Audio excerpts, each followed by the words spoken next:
Hi guys, welcome to my YouTube channel.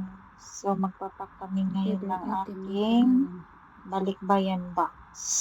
Ay mga medyas, biscuits, lahat ng aking makikita or mabibili dito pag nag-day off ako. Binili ko to sa So yan guys, remembrance ko yan Japan. guys, galing So cute, Japan. Bili ko sa Sabon anak for ko. today. So yan guys, may sabon din ako. Sabon na Good for 1 year yan guys. Meron din yung mga kapatid ko. Tapos, meron din po ako guys powder. Yan. Hindi ko alam kung aabot ba yan ng 1 year. Kung may powder guys, meron din akong shampoo. Dishwashing. Good for 1 year din yan. At Body wash. Does not wash. liquid Mouthwash. detergent. Sabon sa kamay.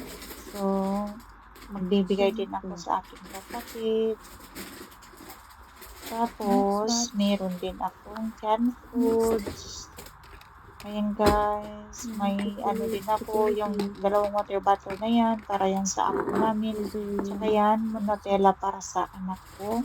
Tsaka canned food para din yan sa bahay at sa mga kapatid ko at mga kapatid. Tapos, meron din akong sabon sa dishwashing. Baka ano tawag nito, yung parang ano siya, Napkin sa Pilipinas. Ajax, parang gano'n sa Pilipinas. By the way guys, yung kape ko guys, hindi pa hindi lahat na videoan yan kasi wala nang